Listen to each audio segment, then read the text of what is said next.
here in the perimeter, there are no stars. Out here, we is stoned, immaculate. Hello and welcome. This is the C86 show. I'm David Eastaugh. As you know, we love a special guest. This week it's going to be the turn of Jim Shepherd, who I spoke to very recently to find out more about life, love, poetry and all that other groovy stuff. Was in the Jasmine Minks and still is, and has just released a new album titled Be Careful What You Wish For. And this goes by the name of The Pillars of Creation. I will give you a link in the notes below, but it does feature quite an indie pop supergroup, actually, members of the June Brides and also, what else? Oh, the Loft as well. So do check it out. So this is the interview, so you can find out more about that and Jim's life in music. So after several minutes of interesting but casual chat, we get down to the exciting subject of the early formative years. Jim, it's over to you. Well, the first pop single I bought was Slade, Mama, We're All Crazy Now. So that was an eye-opener because before then, I'd only bought a few kind of little EPs of things like Max Bygrave's Wiggly Waggly Tooth and things like that. And it was kids stuff. It was nothing to do with the charts. Then all of a sudden, I realized there's a chart every week and you have to keep up with it. I don't know where I picked this up from, but you have to keep up with it and you have to kind of know what's going up and what's going down. And it's a disappointment if your team stroke band is going down the charts or artist is going down the charts. So that was the first one I bought because it was the first one that on Radio 1 that I really thought, oh, I really want that. So I asked my mum for some money to buy it and went to Boots to buy it, Yes. which was a bit strange thinking of Boots the chemist selling vinyl. But that's where I bought it. And pretty soon after that, I bought Life on Mars single, which was released. So I missed Ziggy as it came out. So just after that, when Ziggy took off, all of Bowie's previous albums were reissued, some of them with Ziggy photos repurposed for the covers. So like Space Oddity was reissued with a Ziggy kind of photo in front and so on. Right. But Life on Mars was put out and I just thought this is fantastic. And that was the beginning of me trying to get everything David Bowie had done before.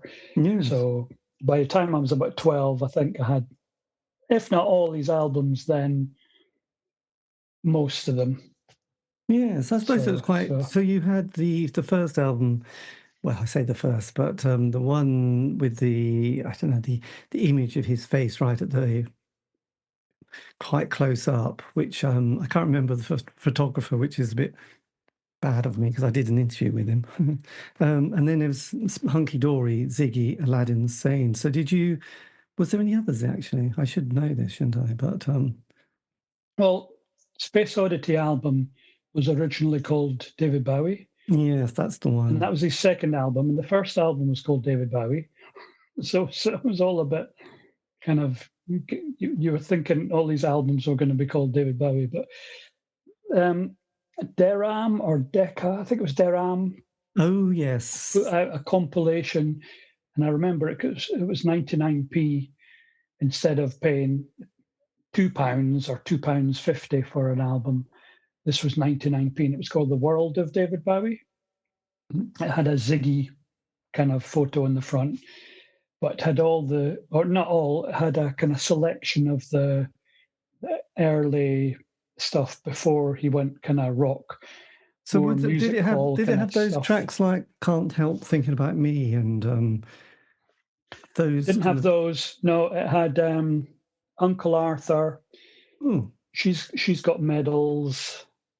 Love You Till Tuesday. Yes. Great songs, absolutely great songs, but stuck in their time, really. They didn't, they kind of had a big 60s kind of ethos and sound. Yes. And a bit So of an there's lots of Anthony Newley. orchestration and stuff. That's it, yeah. And the old Anthony Newley vocals. Yeah, I know. That's I right. think his album he brought out, which didn't get released, called Toy, and then it has been released since then, Hmm. had some of those tracks reworked in the heat of the morning, which was an amazing Yeah. song. Hmm. And that just Yeah. blows my mind. And it's really fantastic. I just think it's one of his great songs, really. But yeah, that was quite nice. So what was the first gig you went to then? First pop gig, I was taken along to lots of folk music things because my sister was a big folk fan. But the first one I wanted to go to was Bay City Rollers. And that was, I remember very well, I phoned up the theatre and said, "Have you got tickets?" "Yes." Send a postal order with a stamped addressed envelope. And I did that and got back seats, tickets, sorry. And it said row D, I can't remember the number. Row D. I got into the theatre, and at the very back, kind of a few rows in from the back, I found row D. Then I went and sat down, and somebody says, "Oh no, this is my seat." I said, "Look, this is my seat." And then she said, "Oh no, you're row D. That's right down at the front. This is DD." I thought, "Oh my God," right. So I was right down at the front, 4 rows from the front, watching the Bay City Rollers, and that was pretty exciting. Well, that must Couldn't have hear been. much. Well, no, and were they on their absolute moment of glory at that stage? Were they? So It was all girls, not all girls. It was kind of probably 95% that girls. must have. I mean, having a band that was that big as your first gig must have been amazing, really, because the atmosphere must have been both exciting and overwhelming, really, of Yeah, I mean, emotion. like the Beatles or something, because the girls were just screaming nonstop. So you couldn't really hear the band. And the what I do remember of them, because I had their first 2 albums, I think. I don't know if it was the first 2, but I had a couple of their albums. And I thought, it doesn't sound anything like the albums. But I've come to learn that, live doesn't necessarily sound like that. Well, I know, my God. But yes, I God, that seeing them in their glory days must have been fantastic. I mean, really, it was the birth of punk, really, isn't it? If it wasn't for the Bay City Rollers, we wouldn't have had the Ramones. And Yeah, that's right. Yeah. They were there. It certainly sounded punky. I know. They were kind of rocking out, and like I say, their recordings that they released were polished, and everything was nice and really raw live.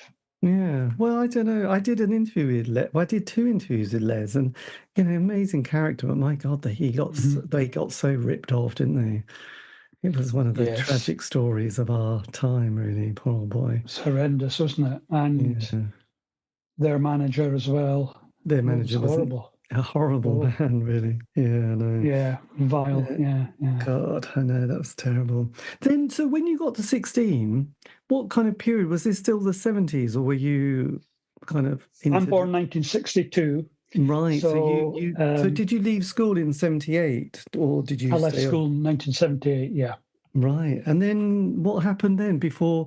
Because, this is still the punk period, isn't it? Not even post-punk at this point. Well, I got into punk in 1977 when I was 15.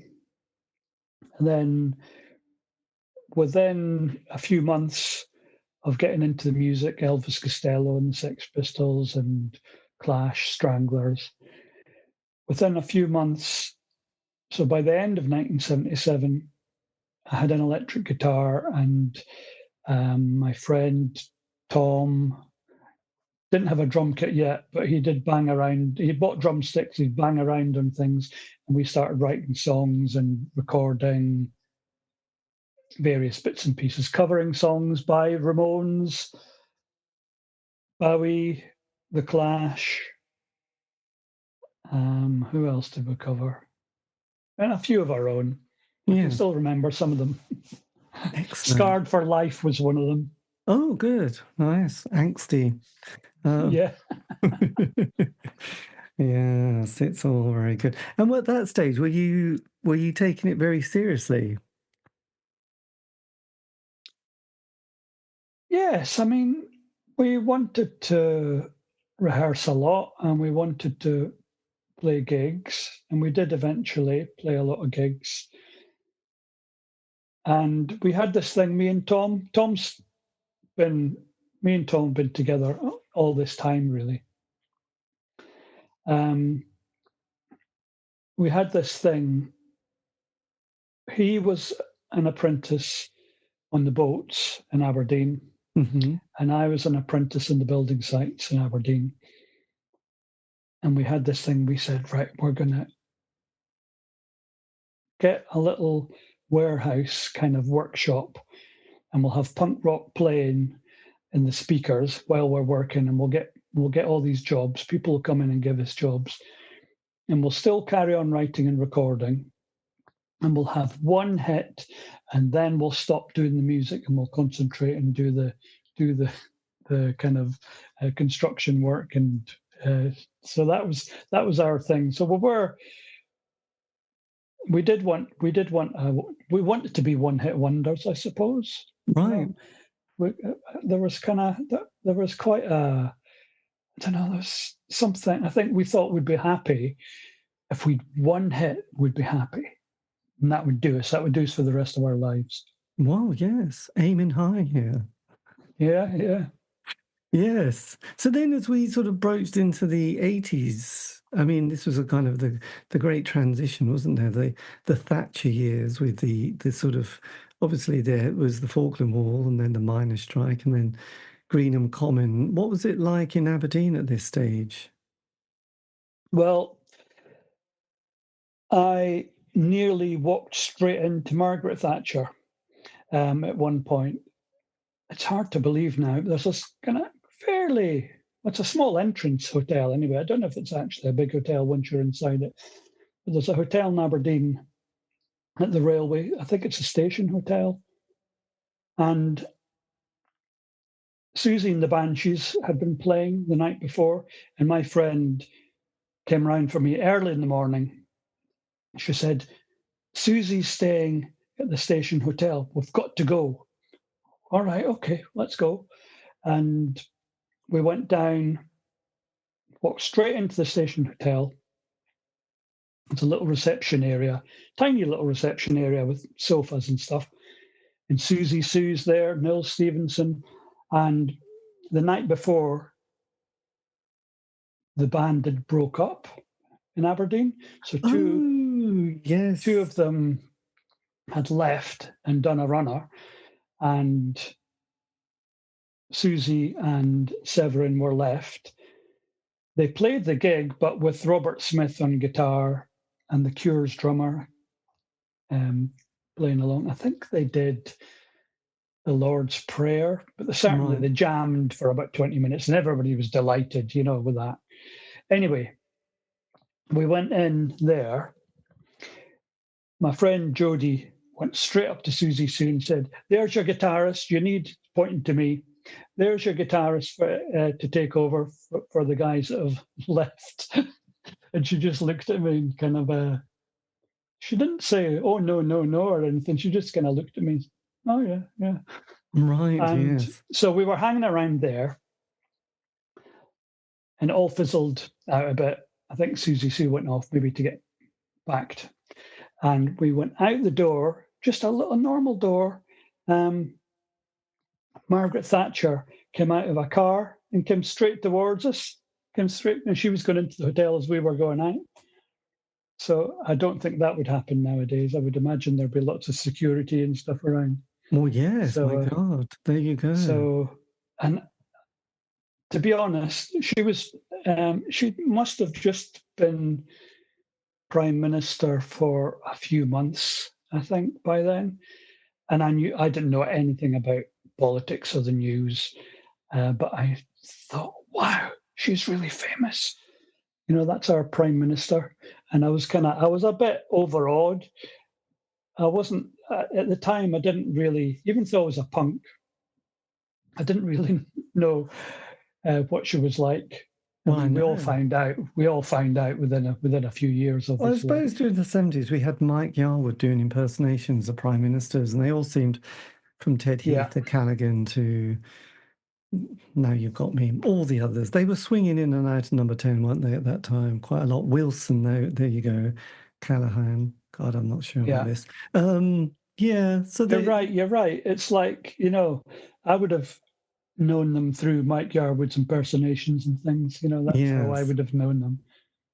And they just seemed on another world, didn't they? It was like anybody who went to school, stayed on and got A levels. You thought, my God, if you got 3 C's, you'd have gone, oh my God, no one got A's, did they? If they did, they would have been like, well, they're just going to be so out of this world. I mean, they'll be, designing rockets or running huge organizations, I mean, it was just so unusual then, wasn't it, to see people like that. But we also kind of had a certain, I don't know, respect for them in some way, I think. I don't know. It just seemed otherworldly, didn't it, really? Who knows? Yeah. And I suppose Thatcher came from a fairly humble background, compared to maybe previous Tory prime ministers. Well, it was strange because my brother, when he was at Bungay High School, he managed to sort of get this. He sort of was quite good at cricket as well as football, but he got the most runs, and then he got a cricket bat at speech day, and it was Margaret Thatcher, who was the Minister for Education, who was there to give him this cricket bat, which at the time was in the 70s. It was like, oh, that's nice. But didn't really think much of it. And you think, oh, yes, so there you go. Thatcher was in Bungay in 1976, probably. Is that near Norwich? Yeah, between Norwich and, I suppose, towards the border between Norfolk and Suffolk, really. So, yeah. Oh, yeah. So, and again, it was like, oh, my God, you've got somebody from the government who are going to come to your speech day. That must be very exciting. So... there you go. So, yes, back to indie pop, though. This is more exciting, though. I have to say, bringing up lots of memories of this period. So the Jasmine Minks, when did you decide you were going to be a unit? Because you and Tom, so there was like a bit like the White Stripes at the moment. We did have other people in the band as well. There was a singer, Gary, and there was a bass player, Stephen, and... eventually, we kind of got a new singer, Adam, and that was the basis of the Jasmine Minks there. We moved down to London. Tom moved down in 1980. Right. He fell in love with an Australian girl, and he moved in with her. Summer of 1980, the rest of us decided, we want to carry on doing music. We'll go down, and we all went. I went down early 1981. Right, and we just carried on playing. Yes, that was very courageous at that time. There wasn't the internet. We didn't know what was going on. But did you just all go and sort of crash into one person's flat and say, let's do this in London? Well, Tom was staying with his girlfriend in Walthamstow, and the rest of us all squatted in Camden Town. There was this big house with about 12 of us there, I think, and there was a family it was a house, but there was also like a basement flat, and there was a family there, and they were squatting as well. So it was like a proper house. Right. And we looked after it, and I don't know how we came across it, actually, but we met some really kind of good people there, people who helped us with the music. In fact, one guy there, I suppose the main guy, the kind of seemed to be a wheeler and dealer kind of type guy, he put us in touch with Nick Turner of Inner City Unit from Hawkwind. Yes. And we ended up playing a benefit at Hyde Park. So our first gig was actually at Hyde Park, and that was a legalized cannabis gig, and that was hilarious, absolutely hilarious. Thousands of people there, not massive, but thousands of people. And after we played, Inner City Unit played, and then somebody must have lit up a joint, because we could just see from all around hundreds of police converging on the whole thing. So that was quite an experience. So that was our first gig, but we managed to stay in the squat for months, and then it just, maybe this happens a lot, but there was a bit of friction. This guy, Christoph, who was the kind of wheeler and dealer, I think he'd maybe been up to no good with some biker kind of types, and they kept coming round, and they were very scary, and there were rumors that they'd guns and all this kind of stuff. So it kind of put the fear of life into us, you know. So after that, we moved around and managed to get. We had another squat after that, but I managed to get hard to let flat. Right. It was the GLC at the time, the Greater London Council. Yes. They had this policy of trying to rent out properties, council flats and things that other people didn't want. So you queued up. I went about 7 a.m. I think people had been there all night queuing. This was in Lambeth, and I just went in, signed my name, and they said, "Here's keys. Go and have a look. Come back and tell me if you want it." So I had a look, and it was in Stockwell, and got a flat there. So that worked out okay. It wasn't it wasn't in a great position on a big estate. It was number one. In fact, it was a one Kneller house, and because of its position, everybody came past it and sat at the door, and eventually windows were getting broken quite a lot. But it was, for a while, it was good. Yes. And it was safer than the squat. More quiet. And at that stage, had you crossed paths with Alan McGee at this point? Had he relocated down to London at this point as well? I think we did 2 lot of demos, actually, and maybe 3 songs each kind of time we went in to do demos. Just would save up a little bit of money. We'd always be rehearsing, save up a little bit of money, do some demos. The second lot of demos, we sent a cassette to Sounds, and they used to review demos. Yes. And Dave McCulloch, I want to say, but I can't remember who it was. Ian Pye, I think it was, reviewed it, and he gave it quite a good review. Next thing we know, I got a phone call. "Hi, I'm Alan McGee. I heard that you kind of you've got a kind of sound that I might like." I says, "Yeah, maybe. Come along and watch us rehearse." So we had a rehearsal studio at Waterloo, under the arches at Waterloo Station. So he came along, and he sat in the rehearsal studio and watched us do all our songs. Quite amazing, really. Yes. And at the end of it, he said, "What was that last song called?" And I said to him, "Think."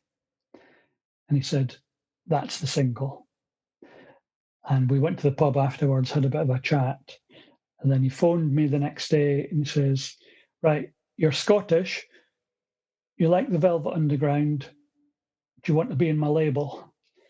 Yeah, definitely. So he started up. Creation was just getting started then. So that's how that came about. Yes. Total fluke. So then it worked out well. And before that, had you met other people from that scene, like Alan Horn from Postcard Records, or been to the Hellfire Club is it Edinburgh? I remember seeing this kind of, was it the Tube did a documentary or a piece on Scottish music, and they went to this place. I think it was kind of half funded by the Simple Minds and Jim Kerr. Did you ever sort of go to, when you were in Aberdeen, to Edinburgh or Glasgow for gigs? No, we just played gigs in Aberdeen. Well, we did play a couple of times in Aberdeenshire, out in kind of rural villages, but we didn't get as far as Dundee, Edinburgh, or Glasgow or anything. It was straight to London. Straight down to London. Then just rehearsing, and nothing much happened until McGee came along, and he had his club. Yes. I was going to mention the club. Had you been to the Living Room or knew of its existence? Didn't know about it at all.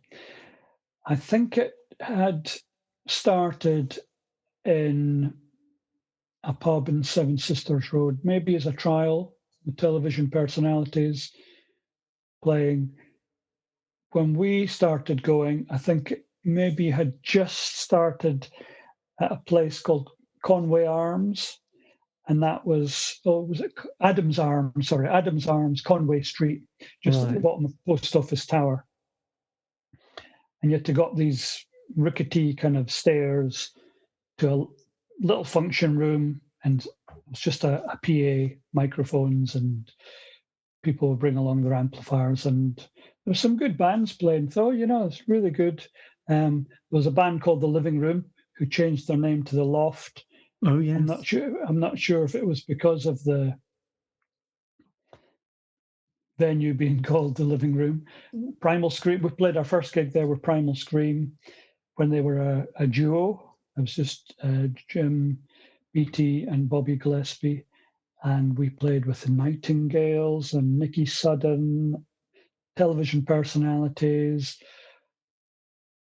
We played with Delamitri there. It was a great wee place. It's really good. Yes, absolutely. So then when you sort of homed in that the Think was your best track on those demos, did you then go in the studio and record it as the A-side to your first single? We did. And was this exactly what we did? And was this with Joe Foster producing? Yeah, Alan said Joe's going to come and produce it because he's got a really good ear for what he thinks you need to sound like. And we had a chat, I think it was a few months afterwards. I said, Alan, I don't like it. I don't like the sound. And he said, it just sounds like exactly as you are live. I said, oh, well, that's okay then. I kind of had this idea that it was totally different than we actually were. But then we would record ourselves at rehearsals, and people would record us live at gigs with little Walkmans with built-in mics and things, Yes. And I had to listen to some of them. I thought, yes, so it does. Just sounds pretty much identical to that. I think Joe's main contribution, which was really worked well, was getting Dave Musker from television personalities to play organ on the track, and that did kind of, it just added a lot of interesting little bits. Yes, he was amazing. Just came along and it elevated plugged into the mixing desk and just instantly came up with something. God, really talented. So did the Enemy and Melody Bacon sounds, did they pick up on the single and make it single of the week? We didn't have single of the week for that one, I don't think. I'm not very good at remembering this, but we did have pretty good reviews, I think. And it was really liked by quite a wide kind of audience, because there were some, although it sounds like indie pop, it had kind of funky bass. It was fairly frenetic, and had a pop hook, so it did manage to spread out and kind of hit a few people's interests. Yes. I remember we played in Manchester at the Big Flames Club. there, and they were quite kind of funky but heavy as well, you know. And they sent us a thing saying, "Come and play our club. Here's our playlist for our top songs." And Think was in there, but if I remember right, it was stuff like Aretha Franklin and Right. Marvin Gaye and James Brown and stuff. And I thought, wow, that's amazing. But yeah, so I always, obviously, and also I quite like the artwork as well. It reminded me of the sort of, I know there was a lot of anarchists around during the 80s and 90s that, and it was always those colours, weren't they, black and red. They always used yeah. those, their sort of anarchist sign. Was that the thinking, or was it just great graphic? Well, Adam had a lot to do with the graphics in the first few singles and on the mini album that we did. Actually, the first full album as well. And he was very much. We all kind of came through the punk thing, came through the kind of anarchist thing. So it was there, but I was kind of getting more into kind of mod kind of culture. Right. So it was a good balance of everybody in the band, I think, managing to get the kind of anarchist colours, the kind of red and Yes. black, And and a bit of the modish kind of thing. So it did sum us up pretty well. yes, well, absolutely. And did you sign a record deal with Creation at this time, or was it more of a gentleman's handshake? And it was, oh yes, do We another. never signed anything with them. I remember McGee said to me, oh, it was years later, he says, whatever happens with Creation, Jasmine Minks will always be on Creation. That's all. I remember him saying that. Well, that's nice. Were you the first release on Creation Records, by the way? We were the fourth single. Oh, yes, I think I remember. I think the first single was terrible, wasn't it?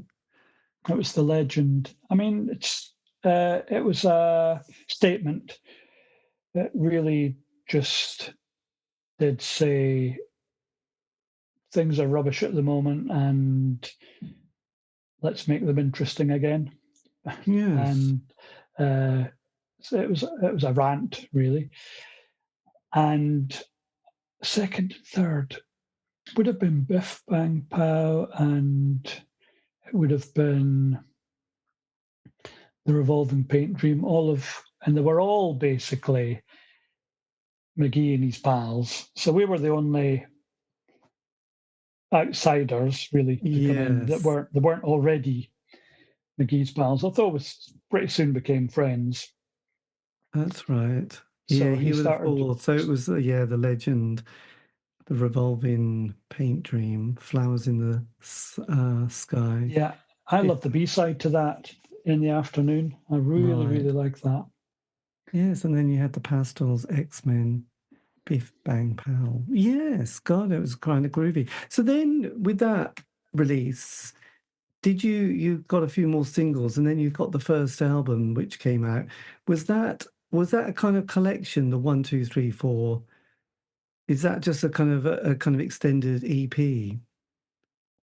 Yes, I mean there's 6 songs on it, and one we left off one, which eventually became a single about a year or two later, which was a bit strange because it's often seen as being our best song now.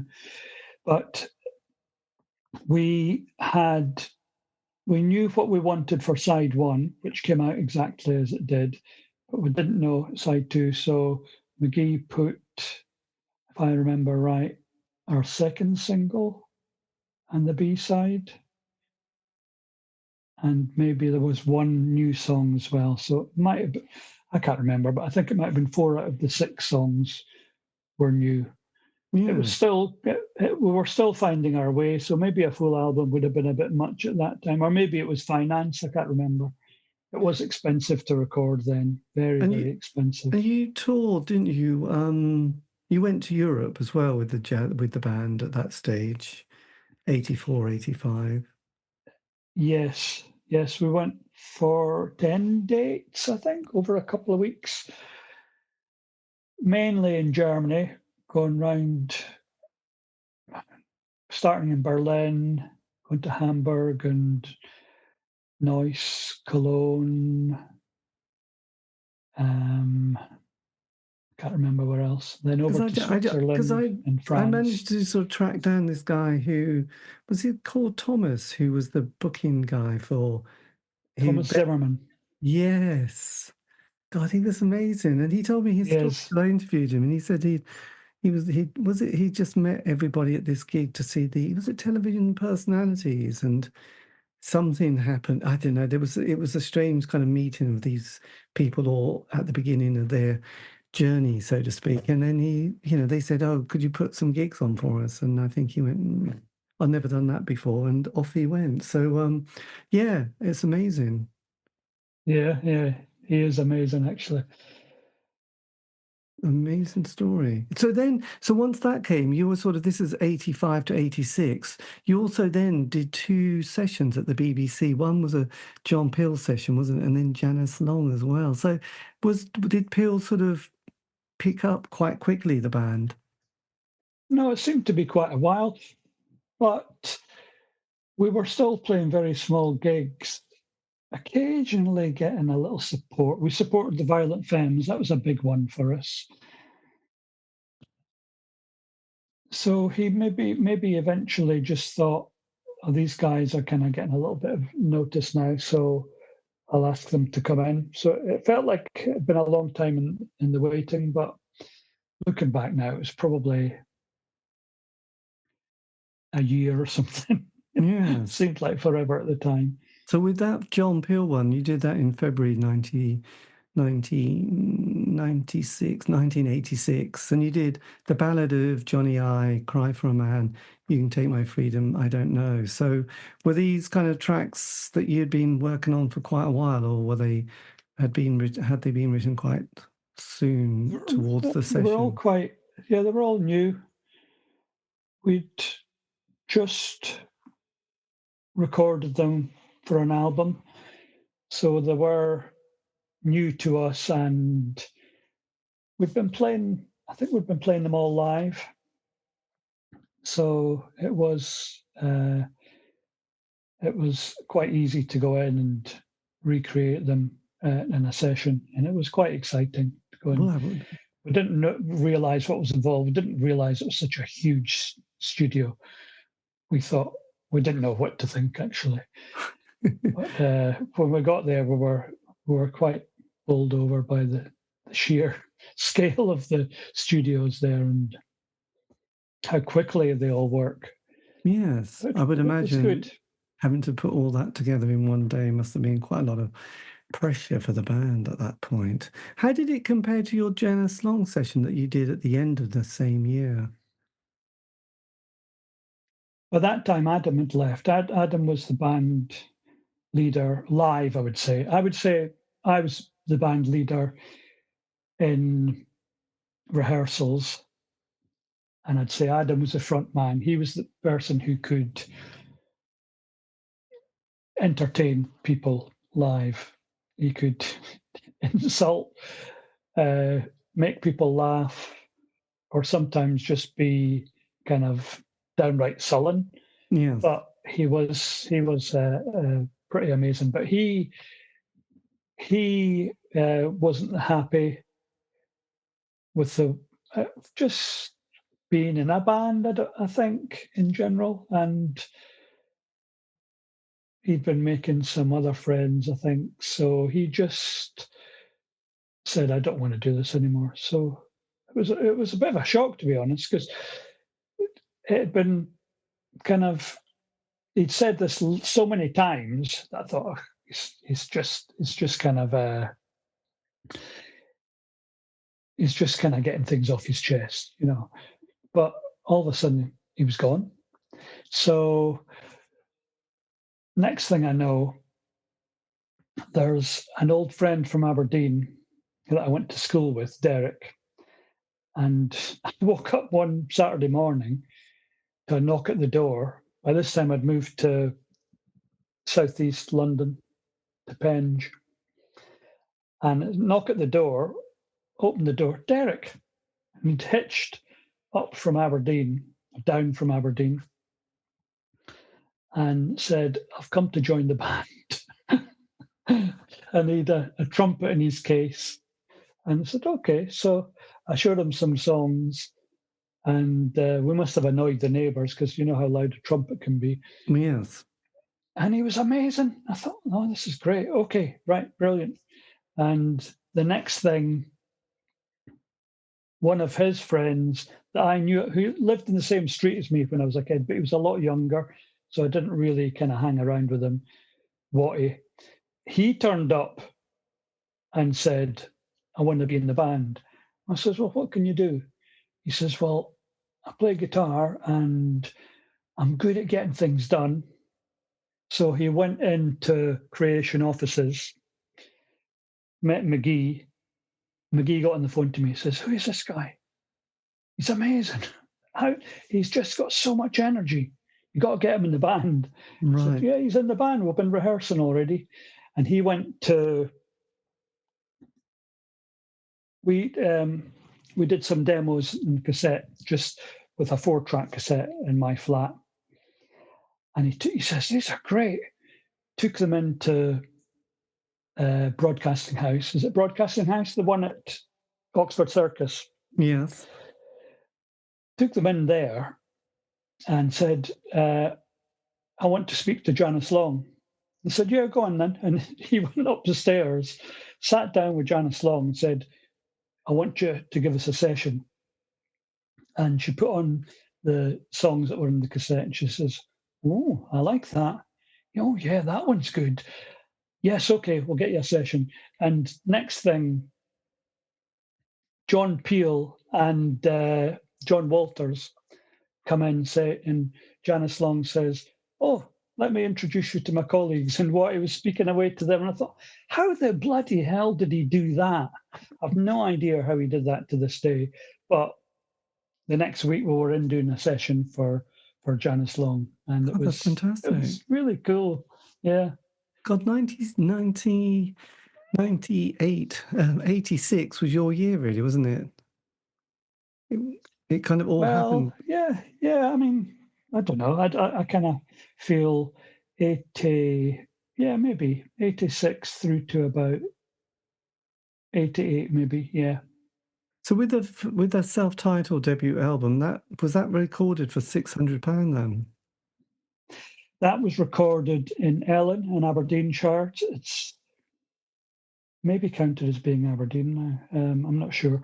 But a friend of ours, Ian Slater, who he's a sound engineer now, actually, and he's a fantastic musician. He had an 8-track studio in his bedroom. And he said, do you want to come and record some stuff? And we recorded a couple of songs with him. And I thought, these sound amazing. So he says, well, come and do an album. So we spent a couple of weeks at his house. His bedroom was the control room, the 8-track and a few effects. He'd wires trailing everywhere. Tom set up the drums at the top of the stairs. So you had to it was like an obstacle course trying to get down the stairs to the toilet or to get out. And in the bedroom next door, or room next door, there was cables and microphone stands and a few amplifiers. And that was it. He had a studio in his house, which is not unusual nowadays. But then it was very unusual. And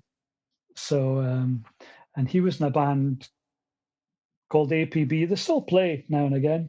In fact, they supported James Brown in New York. James Brown asked for them to support his band in the 80s. And yeah. So that it's true. I think it was about £500 Blimey. to record. But another strange thing about that, when we mixed, it was 8-track, 1/4-inch or 1/2-inch 8-track tape, big reels, and we mixed onto digital, which was unheard of then. Those friends of ours who'd signed to a major label, the Shaman from Aberdeen, and they'd signed, and then it all went pear-shaped. So they ended up with loads of money, and they bought some digital stuff. So they had a digital recorder. So we mixed onto digital, and we didn't realize at the time, but it was like years ahead. So when McGee took the album in to be mastered, to be getting ready for making the master for the pressing for the album, they didn't know what to do with it, because they were used to being able to cut up tape and sellotape it together. You can't do that with digital. So they didn't know how to edit it, but I think they worked out a way. I think in the end, what they probably did was play it and then record it back onto analog, and then they could cut it up and get all the tracks in the right order, because they just didn't know what to do with it, which was quite funny. So that was, I wouldn't have thought there would be many bands use digital then. So it was early days. It was interesting. It was early days, so early that it wasn't even understood by most studios at all. Yes. Not that we understood it either, but it was a strange kind of it was a strange thing for them to be able to deal with. That basically this video, like a Betamax, it ran on Betamax cassettes. So they'd edit that, which, as you can imagine, it's very difficult to take apart a Betamax and get all the tracks in the right order and put all the spaces and everything. So yeah. Oh, yes, it's extraordinary. So then you have various lineup changes. You've got your debut album out. What was it like entering the sort of recording or the writing process and recording the follow-up album with quite a different lineup as well? This is another age, isn't it? Yes, so we'd learnt a lot by then, and I was the only songwriter left then.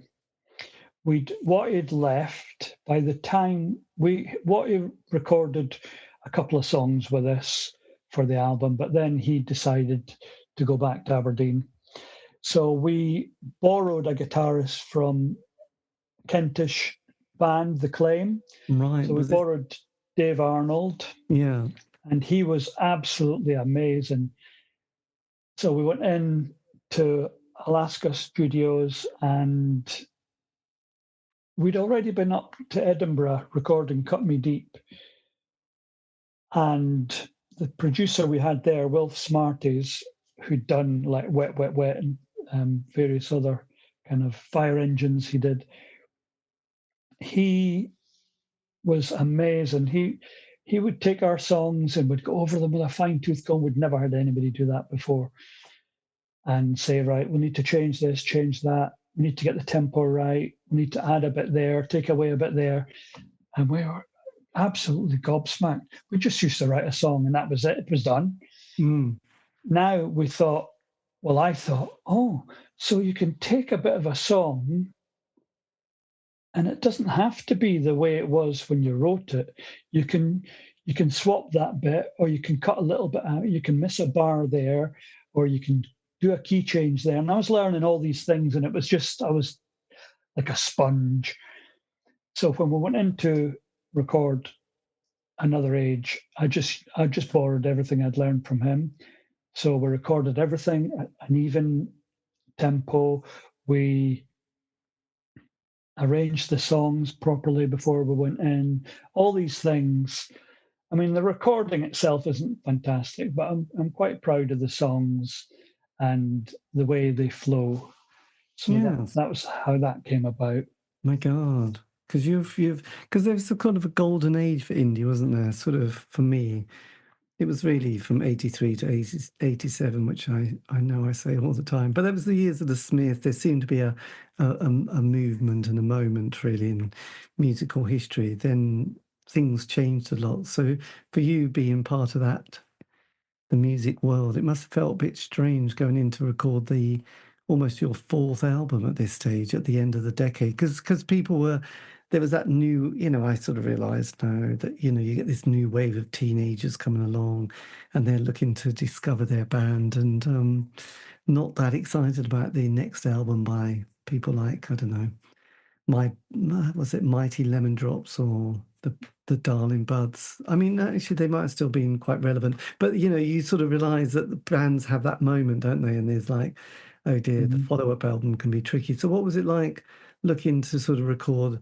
Scratch the Surface? Were you feeling still enthusiastic at that stage? I felt that I'd written so many songs for that album. I think I'd written about 25, 30 songs. Never did that before. I always just wrote what we needed to go in the studio, really.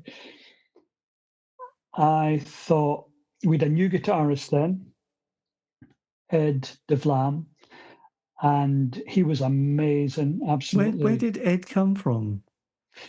Ed, his father is Dutch and his mum's from Hastings or near Hastings, Rye. So he was kind of half Dutch, half English. But he just finished a degree in musical composition, and it was absolutely amazing.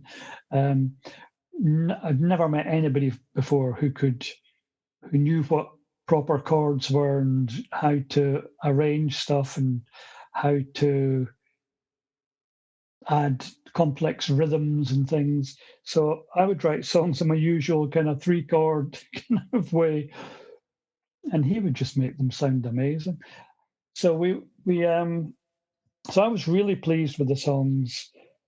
I kind of knew it was moving on from indie pop. It felt to me like it was more like power pop or something. Maybe I was listening to a lot of Big Star, Alex Chilton kind of stuff, and I wanted to get that across as much as anything. But I don't think people were ready for it. So, I mean, we did record it well. We recorded it in Pat Collier's other studio, his more expensive studio in the City of London, Greenhouse. We could only afford a week there, but we managed to get it all done. Probably wasn't mixed very well, but it was definitely recorded amazingly well. And the songs were strong, but I don't think people were ready for it. In fact, I remember Bob Stanley, he gave it a good review, but he said to me, "Are you aiming for the American market?" And I thought, wow, I'd love to aim for the American market. It didn't even occur to me to aim for the American market. I thought that was hilarious. But he obviously thought we had maybe could do stuff like that, but we couldn't. Well, I don't think we could anyway. It would have been nice to do. Did you tour that album at all? We managed to get on support gigs with Primal Scream and the Jazz Butcher quite a lot around then. So that was the bigger gigs that we did, mainly university student unions. Whenever we played ourselves, it would be fairly small gigs. Yes. So we did play occasional. I wouldn't say we toured.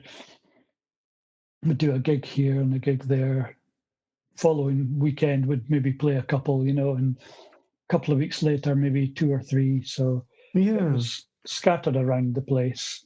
So when did you? Sorry. Yeah.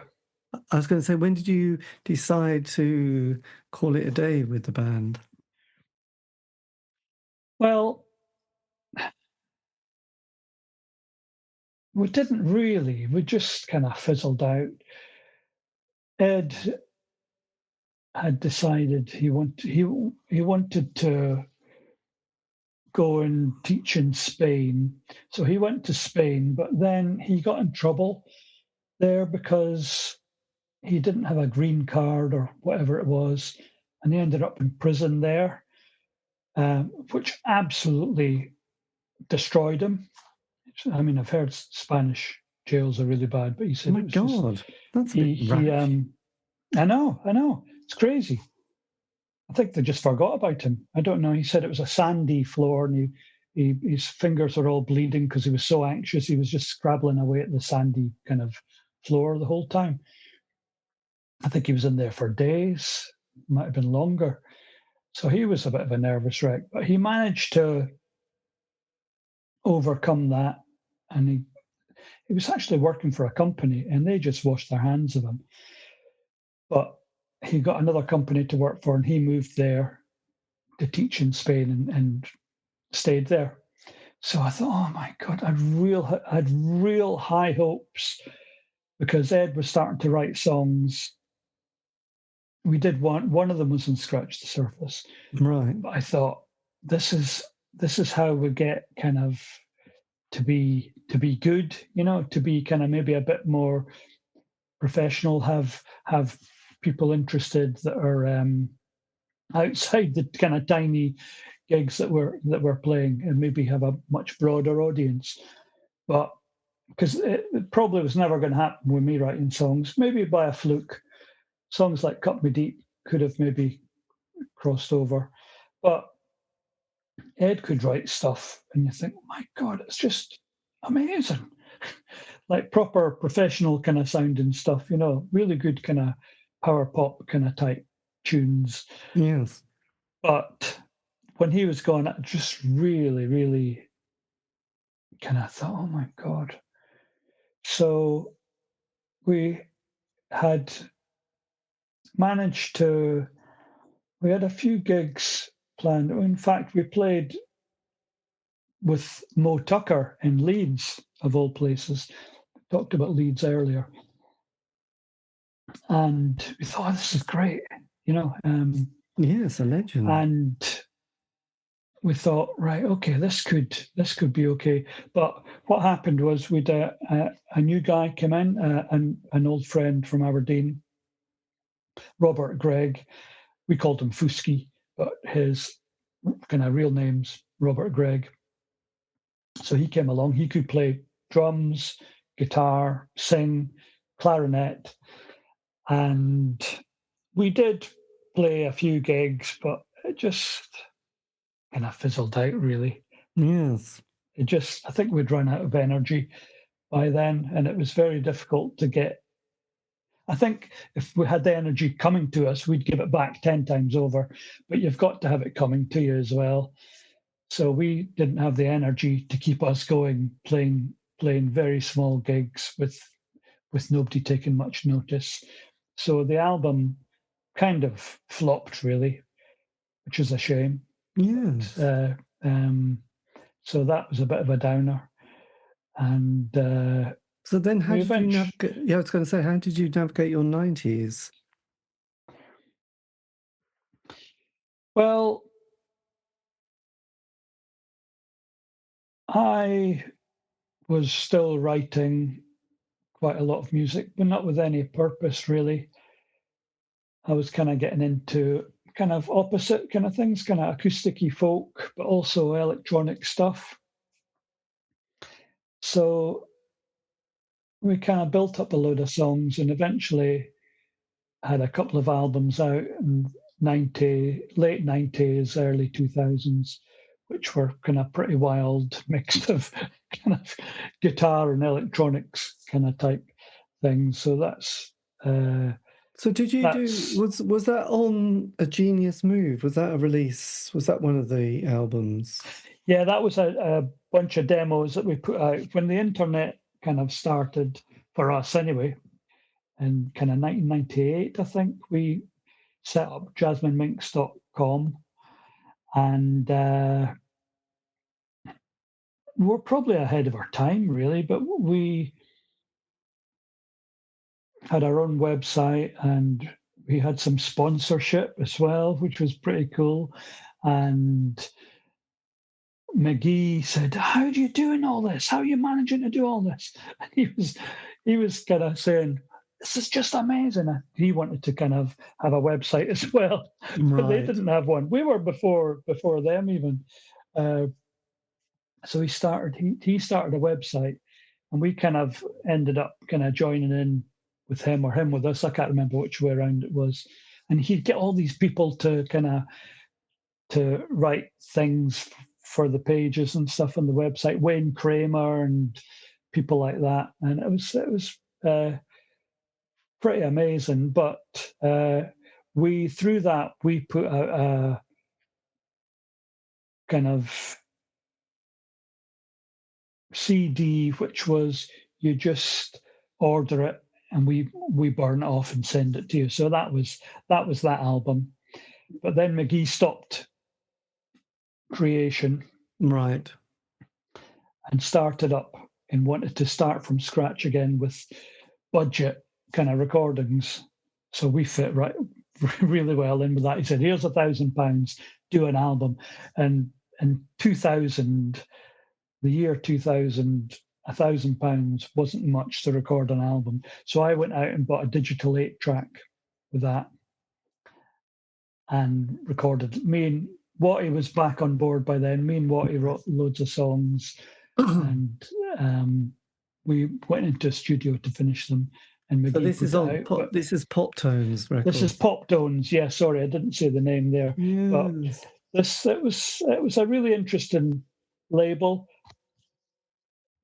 But it was maybe ahead of its time as well, really, because he wanted to just enjoy music and put out things that he really loved. I think he was just getting fed up with creation, but I'm not sure. Yeah, I suppose at that point, the whole Britpop period had sort of passed on, really, hadn't it, really? So then when you did that, did you start playing some more live shows again? And yes, we did a few, and then we got the original band back together. That was in 2011, so there's a bit of a jump there. It doesn't seem like much time now between it, but yeah, I suppose it was at the time. Yes. I'd managed to play a few gigs in between at various clubs and stuff. I'd turn up with kind of sequencers and stuff and play along, or just acoustic. But eventually we were asked to do a kind of original band reforming. And so we did that, but then I asked Dave Arnold to come along, and Dave Musker, who played the keyboards originally, and we ended up with loads of us on stage at the Borderline in London, and it was great. It was really, really good. So that kind of kick-started us again. But Adam just played a couple of gigs, and then he kind of hasn't been back since. But I've been through a different kind of, just whoever wants to come along and join in can do kind of thing, and that's how it's kind of been since.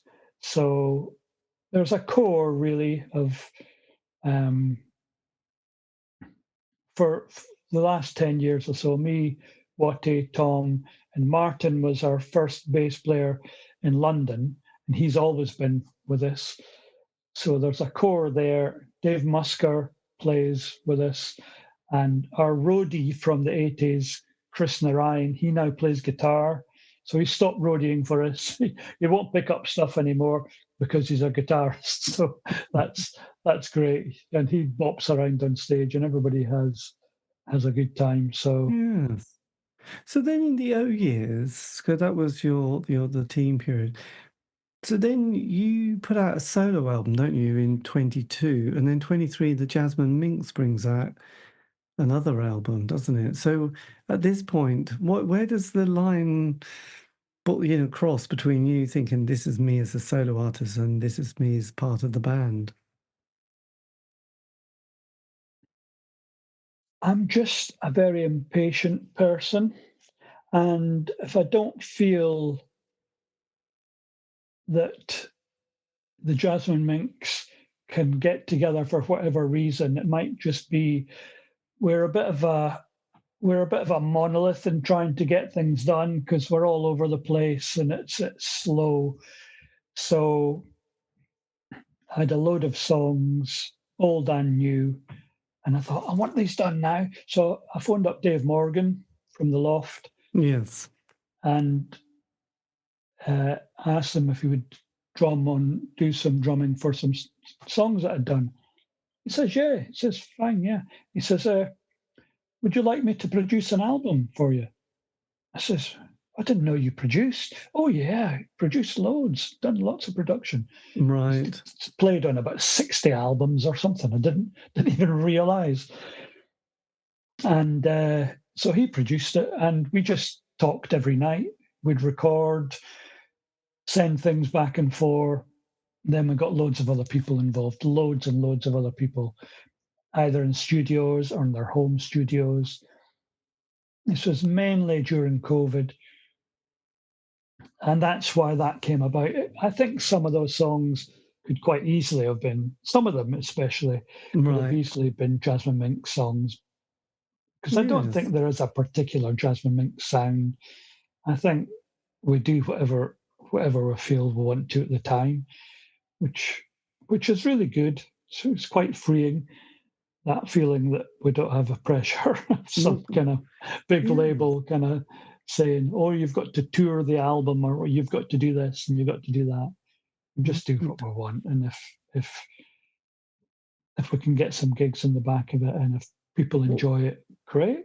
So it's worked out because in recent years, probably a half to 2/3 of our set is songs that we've done in the last 10 years, which is testament, I think, to, and they go down well. So it seems to work, you know. I always remember Rob Lloyd from the Nightingales only wanting to play his current stuff because he'd have actually, I think one reason was that he'd forgotten how to play the originals, which were probably over 45 years or nearly 60 years. Yeah, I think we played with them at the living room.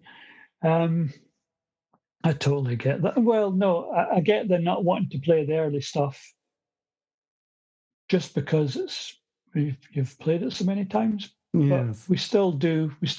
But we can swap around. Like when Another Age was 30 years old, we played the whole album, and that was nice. So that was 2017 or 2018. And we did a few gigs with Jazz Butcher, actually. And that was really, really good. And that was different. But since then, I think probably only one song from Another Age, maybe a couple of singles. We usually do the singles, the creation singles, but then loads of new stuff. And it all seems to kind of blend in, and especially live, I think everybody seems to enjoy it. And if we're playing something like an indie festival or something, it seems to go down well because we might be playing to people who know our songs, maybe our older songs, and maybe some people know our new ones, and a lot of people don't know any of them. So we seem to go down well. So that's got to be good. Well, absolutely. As long as you've got the essence of indie in your song structure, that's all that people care about, really. So when you brought that out, did you suddenly have an amazing creative kind of splurge and then wrote We Make Our Own History, or was that a collaborative album? Well, I really wanted to do a Jasmine Minks album, but to really work hard and get all the demos done and then gather a few songs. Tom had written a couple of songs, Watty had written a couple of songs, and I wrote the rest. And I did a lot of pre-production for that. And then the guys went in and I just stayed away. They just went in, added the drums, a lot of the vocals, overdubs, and it was a good collaborative thing. Yes. And it seemed to work well. But you've really got to, with everybody being so far away and doing different things, having their own projects and their own bands and things, because they've all got their own music projects as well that they do. Because of that, you've really got to kind of get a lot of glue and try and work out a time. Because for me, if I miss the time, I can be right into something for weeks or even a couple of months and really be, obsessed with it. But if I leave it and then I come back to it later, I've moved on to someone else. My heart's not in it anymore because it was then. Right. So it was good to be able to pass that on with. We make our own history. So yeah, in a way, I was no different than I ever am. It's a binge, it's like kind of a binge on recording or demoing or writing. And then in this case, the others had a great time just kind of finishing it all off. Yes. But while they were doing that, I'd moved on to something else, which was I wrote a kind of whole album. I've basically got another album written as well, which I haven't kind of properly demoed yet. But then you've got this new solo album or project, really, isn't it? Because you call it the Pillars of Creation. So this is basically you, isn't it, and your work. Yeah, I mean, I wrote the songs. I've got a friend, Kevin Clark, who wrote a couple of the lyrics, who's a kind of screenwriter and author. And yeah, I mean, I demoed the songs, and it's the same guys, really, except for one exception, is a local guy, Innes Mackintosh. But it's pretty much the same as The Circle, which was my solo thing. But Dave said, why don't we make it a band? It feels like a band. I said, yeah, fine. And he said, we'll call it the Pillars of Creation. I thought, nice. No. But yeah, I think he kind of thought it was really funny. Whereas I just, oh no, but then, okay, yeah. We'll do so that. it also really features funny. Frank Sweeney from the June Brides, doesn't it? And yeah, Frank played in loads of Creation stuff as well. Primal Scream and Felt. He played in all sorts of things that were recorded in Creation. Although June Brides weren't on Creation, but he was. Yeah, they should have been, really, shouldn't they? Which was quite strange. Yeah. I mean, they were in the living room. Really, they were a Creation band.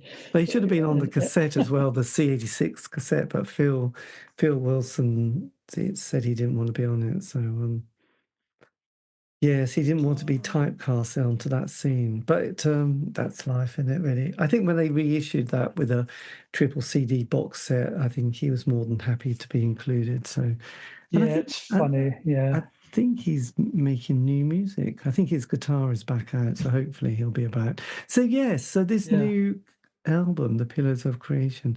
Yeah, so this is quite different, and you've got this mammoth song in there, Bluebird, which is just about 16 minutes long. So how did yes, the spoken word intro, that does sound a bit like Ivor Cutler. So how did that song come out? Well, when David Bowie died and he had that last album come out just the day before he died, Black Star. And I thought that was great.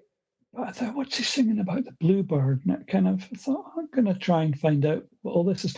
I realized the Bluebird was such an evocative symbol that's been used, so many times. And it just passed me by. And I just kind of became quite intrigued by it. And I really liked the idea of the Bluebird as being freedom or being showing you towards something better. Then I realized there was a play, and I found this 1918 black and white movie, Bluebird, silent movie. I thought, oh, this is amazing. So I kind of I'm doing an interview. Yes. Oh, hello. Sorry. It's all right. So I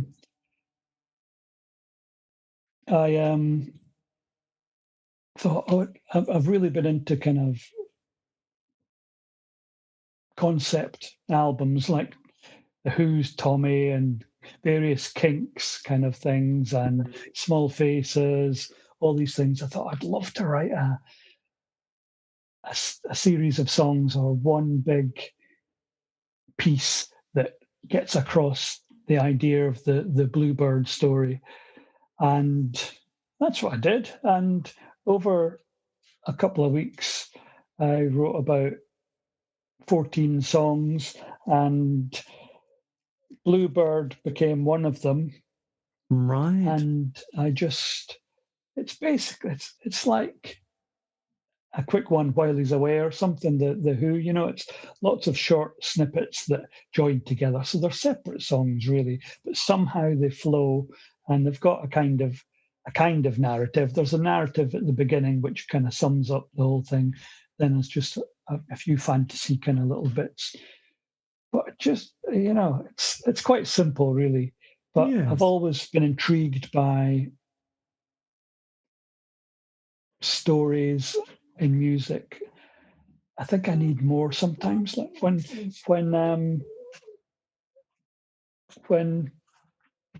Ziggy apparently is kind of a concept album. That wasn't the first one that I bought, but Diamond Dogs, I thought, oh, this is amazing. It's like this big story going on. I've no idea what it's about, but this big story which intrigued me. And I think from then I was always interested in A, kind of something with a bit of a story, and B, I like chopping and changing things. I've never been one who's really into repetitive stuff for 10 minutes. Maybe not, sometimes I am. Well, I grew mainly up. I'm very I like to change things every minute or so, Well, it keeps things fresh, but also it's kind of interesting because my brother, who was 7 years older, he was into prog rock, and I used to sort of creep into his room when he wasn't there to listen to these.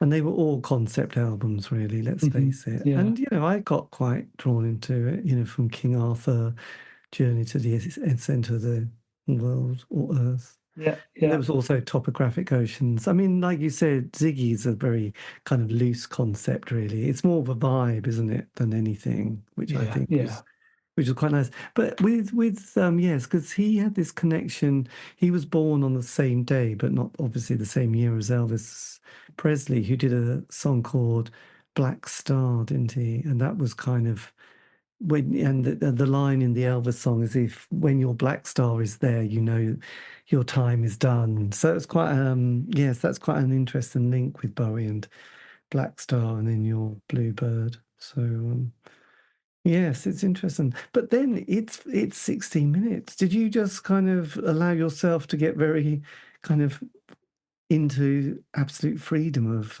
musical structure and ideas? Well, they're all quite short, so it was actually really easy. And I thought, what will I do next? Because I was kind of thinking the play is based around a brother and sister who get taken away to try and find a bluebird they get taken to different lands, and they've all got different properties, all these different lands. And I thought, I'd like to do something for each land. In the end, I just did a few of the lands. But I thought, how could I join that? And then I thought, I could kind of do this. One of them, I thought, well, I could play guitar like Keith Levine, Public Image. On this one, it would be really dirgy and kind of dreamlike. And that ended up being on there. Some of the pieces are only kind of 30 seconds or 50 seconds long, and some are a couple of minutes long. But they do kind of follow, but I wouldn't pay too much attention because they don't follow the story properly. It's more, like you said about Ziggy, it's more a vibe, and it's more. I'm not clever enough to kind of write anything complicated. So it's kids go away, then they go home, then they realise everything was there they wanted after all. It's a bit like the Wizard of Oz kind of type thing, you know. Yes. And I've always been fascinated by that as well, the Wizard of Oz. Yeah. So, God, I have to say, I confess, I never watched it. It's one of those films I need to watch one day, don't I? But God, it was on every Christmas day, I remember, or around Christmas I when I was a know. kid.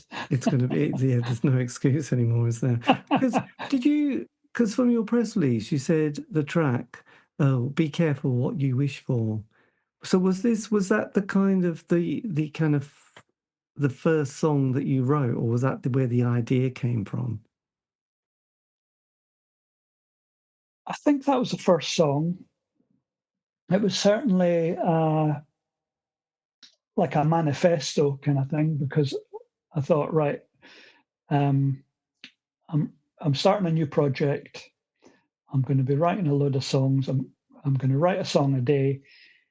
First song, I suppose, gets out maybe where I am at the time. So it's got all sorts of weird stuff thrown in there.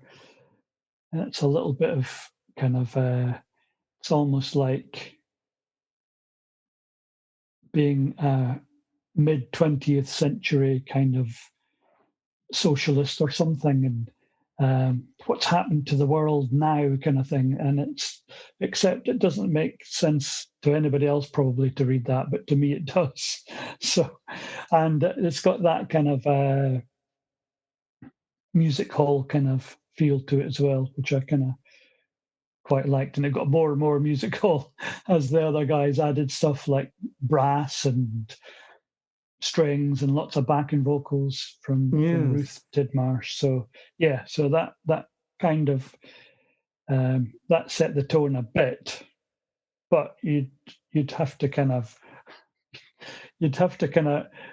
probe into my mind to kind of or work out your own. I think people are perfectly capable of working out their own meanings for songs. But yes, at the time it was just whatever's in. It was a brain dump, you know.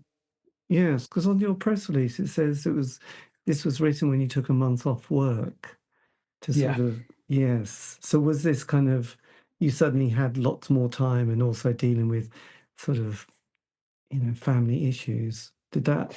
Yeah, well, I was sitting around basically, you know.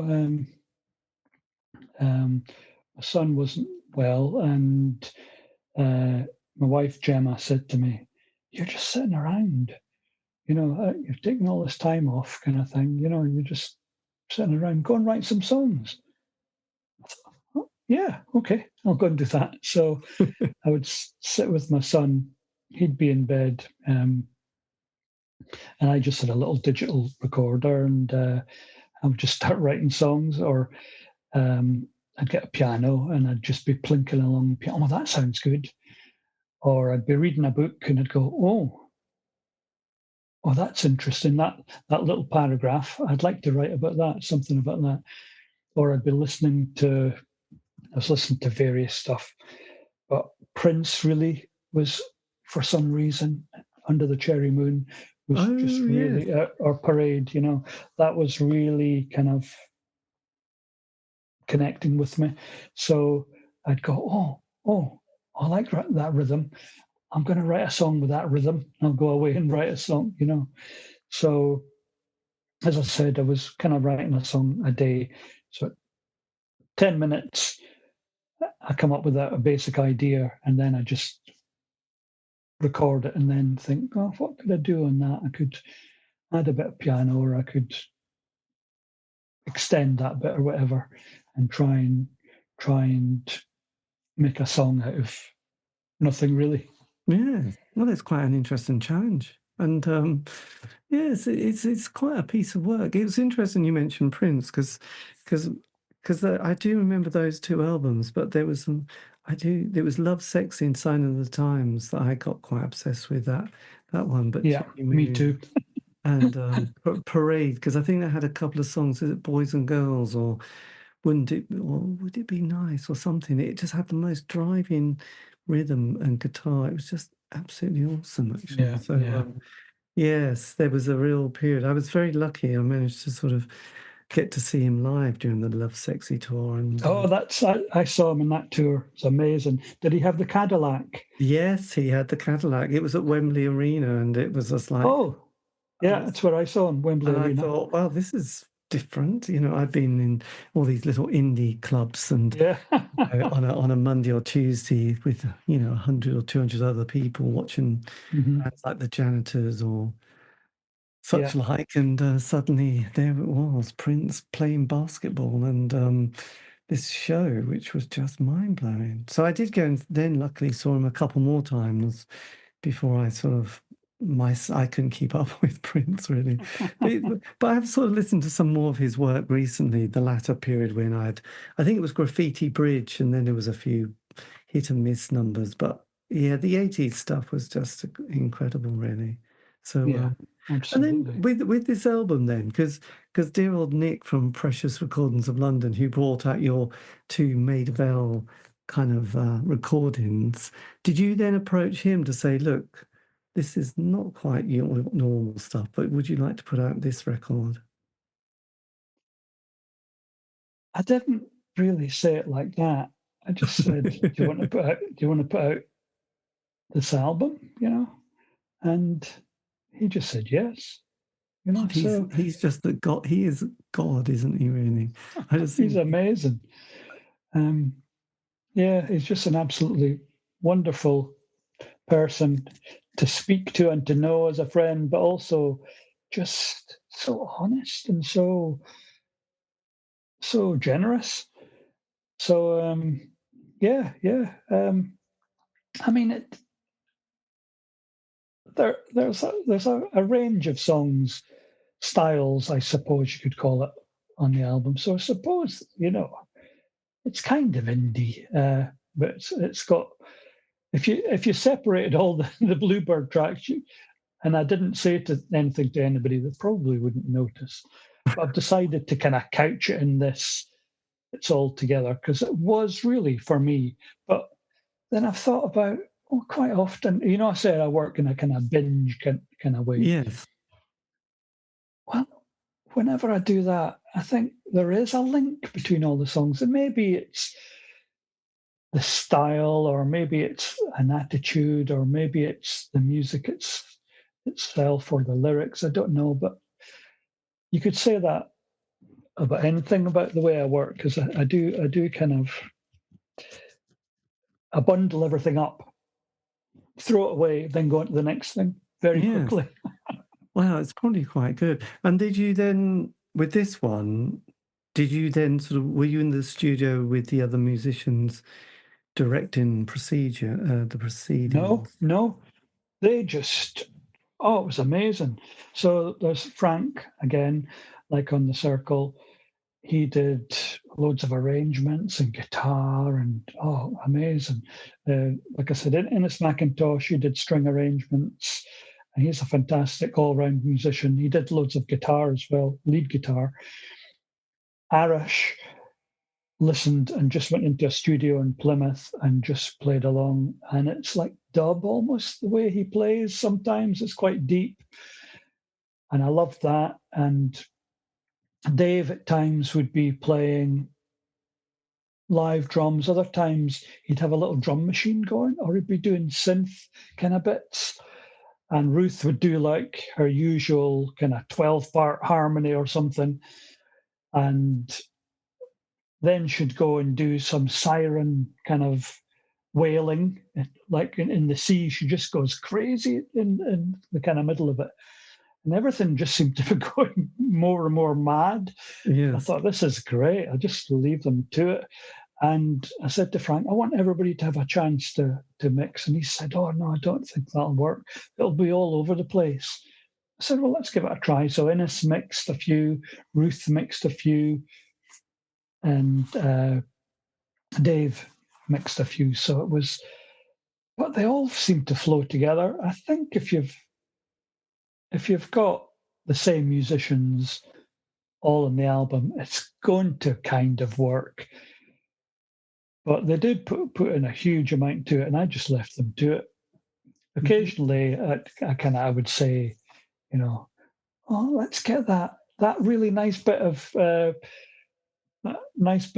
oboe you did there. Can we get that a bit later as well? That's about all I'd say. Really, there's very little. In fact, a lot of the stuff I put in the demos, they just ditched. And I thought, this is great, because sometimes I'd write in the piano, and sometimes it would make it to the final kind of mix. But quite often my stuff would be gone. It would be superseded by, Frank can play well, Innes can play almost anything, so it's great. Yes, it is a kind of a nice. I was going to say it's a bit of an indie supergroup, because you even got Dean Leggett on there doing organ on One Way Home, which obviously I think he was in a band called Johnny Johnson. Oh no, it wasn't called Johnny Johnson. The Sidleys. Johnny Johnson was the singer. He was in Bob. He was in Bob, wasn't he? Perhaps he was. I don't know. And that's incorrect. And I made a mistake. I don't know who made a mistake. Might have been me, but he played percussion, the bongos, and it was his friend Steve Donahue who played organ. So that's actually a mistake. Right. And I apologize to both of them. And missing is Mike Cook. Have I got his last name right? And he played trumpet. And I missed him out altogether. So it's just these things happen. So, you're writing out credits. I did send out the credits to everybody, but so I was hoping they would all get checked. But I think sometimes people just go, "It's fine." Then after it's all printed and pressed, well, I didn't, my name's not on there. Yes. So it's just the way it goes. It is. Now, on the cover, because it reminds me of a James Tyrrell piece that he does. I think, I can't remember, Sky something. Where was this idea from? Well, Innes was in a band called the Vignettes, and they did a tour of Yorkshire, North England, Northeast England, somewhere, I think. And one day they went into a museum, might be in a country house or something. Right. And he said one of the exhibits was a concrete room with a hole in the ceiling looking open to the sky. And he looked up and took a photograph. And I said, when we were looking for artwork for the album, I said, well, there's a big kind of theme of finding home, moving, refugees kind of come in there as well, my thinking. And I said, I want a door. I want something to do with a door, an open door or something, like stepping from one place to another place altogether. And he says, well, I've got this photograph I took of this exhibit where I'm looking up and there's just a hole in the ceiling, you're looking at the sky through the room. Yes. I said, send it to me then. And I thought, that's brilliant. It's just so simple. But that's what it is, a concrete room with a square hole in the roof. Right. A sunny day. But I don't know where it is. He did tell me, but I've forgotten. Yeah, because there's I think it's an American artist called James Tyrrell, and he's done some pieces at Houghton Hall, which is in Norfolk, and one's called Sky Space, and it is like a room that you sit in, but there's no ceiling, but you sit down and you just look at the sky, and then you just... Well, maybe that's it then. That might be it then.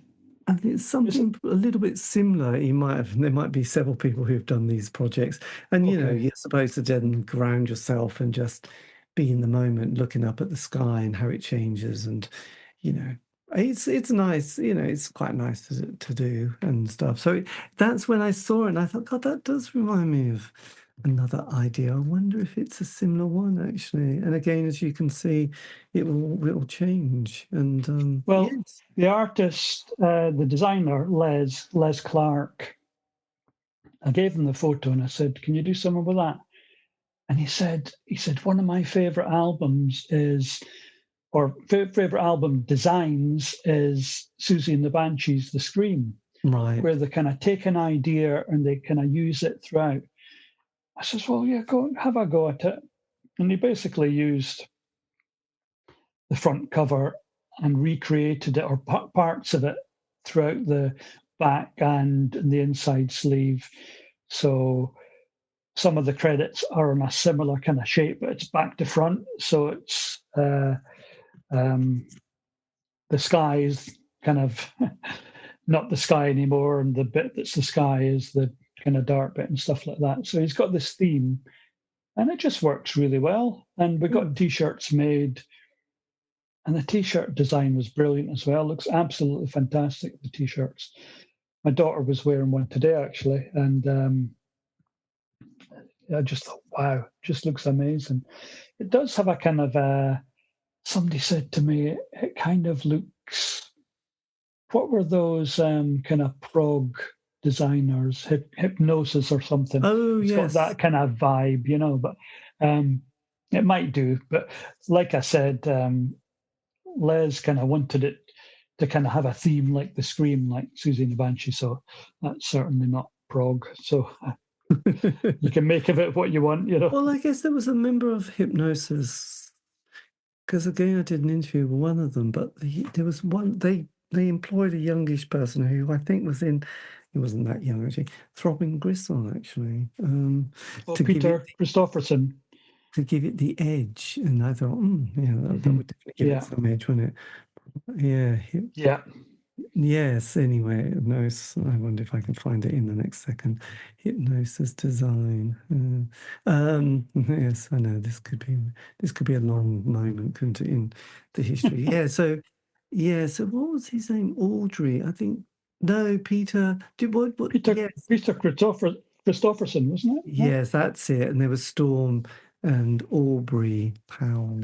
So That's right. Yeah, that's the ones. So it's interesting. Yeah, so Peter was there from 1974 onwards. So and it's obviously all available on Bandcamp, and also the Precious Recording of London page. So you got the vinyl and T-shirt as well, and digital download. So there you go. You've covered all bases here, haven't you? Really, which is quite fantastic. So it should be quite good. So I guess you've all focused on this particular project, but do you have anything kind of in the back of your mind what you'll be working on next? Well, I'm doing a gig at a cabaret next 2 weeks' time, and I'll be playing Bluebird on my own. So that'll be interesting. Yes, we'll see how that goes down. That's so in the evening, Sid Oslid, who does the narration on Bluebird, he has an occasional cabaret he's been doing, and it usually sells out. So he's got one in a couple of weeks, and there's comedians, magicians, actors, burlesque dancers, and me doing Bluebird. So we'll see how that goes. well, that'd be fantastic. So is that advertised on your social media platform site? Yes. I'll be pushing it a lot over the next couple of weeks. I think more than half the tickets have gone, so there are still tickets left. So I'll be pushing that soon. It's called Cabaret Fantastico. Fantastic. And then once that's done, what other little things have you got? Then we're going to go into the studio as the Jasmine Minks. Been doing lots of demos, so we're doing a new album, and we're going in to record that in the next few months. So that's the next plan. Blimey, this is very exciting. Yeah, so we've kind of hit a rich vein. Watty's been writing loads of songs, and we did a load of demos together, and they're basically ready now to be adding all all the rest of the guys on, which we're going to be doing over the next couple of months. So that's very exciting. And is that going to be also coming out hopefully at the end of the year in a similar fashion to this? That'll be 2027. That'll come out, but we don't know who with yet. No. So we'll see. If there's anybody listening who wants to put it out, get in touch. But we're not sure yet because we're recording it. It's going to be good. It's sounded good already, even in the early stages. It's got quite a lot of attitude in a kind of subtle way, but kind of quite heavy and funky as well in other ways. I think Prince is finding his way in there somewhere. Yes, I was going to say. Like a Scottish Prince. Well, that's not a bad thing, actually, is it, really? I mean, he can rock. I mean, so... yeah, that's true, yeah. He's just a genius. Well, look, Jim, thank you ever so much for your time. This has been amazing, and I'm glad we managed to get it together. And yes, all the best for the year. But yes, again, thanks. And if you want, I can always send you the link for this, so you can always have it for your Facebook page or whatever you use it for. So and I'll keep in touch with Nick as well. But yes, thanks for your time. It's been amazing. And well, thanks very much, David. It's great to speak to you. Yes, after all these years. And yes, I know it's a while since I've spoken to you. I think it has been. I know it's a bit scary when you think, oh, that was probably 2 years. It's probably about 6 years ago or something, I would have thought, maybe. Yeah, 7 years ago? I don't know. Could be, couldn't it? Or even, it could have been 2018 or 19. I think, did it get repeated or something? Because might have done. I remember doing the interview with you before, and it was on the radio. And then about 6 months or a year later, got a message from McGee. He must have done an interview with you. And he said, that was a brilliant interview you did with David. And I says, well, that was ages ago. He says, I just heard it. It's really good. So it must have been repeated or something. Yeah, so perhaps it got... Oh, I might have... Yeah, it's there on Podbean or Spotify. So check it out. Of course, It should be there. But yes, I'll put this out. Did you do an interview? Did you interview McGee a few years ago? Yes, I've done dear old Alan. It's lovely. He was very keen. It was in lockdown. He listened to a lot of my shows. He took up walking in a very serious way. And he walked about 20 miles a day, I think, for a few years. So that's a lot. That's when he started to lose a lot of weight. Yeah. But he's very busy at the moment, so I'm really pleased because he's such a nice guy. So I know. Good old Alan. It's good. But I'm so pleased you're making music. But yes, just have to navigate all the other stuff. But yeah, I know. These are things that happen, aren't they? So yeah. But look, I'll let you go. But look, thank you again, Jim, and take care. And I'll keep in touch. Brilliant. Yeah, and thanks for sending me the info in the beginning because otherwise I might have missed it. So there you go. There we go. The what? Sorry? I said thanks for sending me the email in the beginning because I might have missed it. Right. Okay. That was handy. No, I know. I'm sure most people will have. Right. Let me know when it's on or anything, and I'll share it. Yeah, definitely. Okay. Take care. Have a nice night. Take care. Bye-bye. Bye. And that was me in conversation with Jim Shepherd, talking about his life in music and about the new album that has just come out, available from all good download sites. Precious Recordings of London, titled, well, that was the label, but it's titled Be Careful What You Wish For, The Pillars of Creation. This has been the C86 Show, David Eastaugh. Have a great week. Stay safe.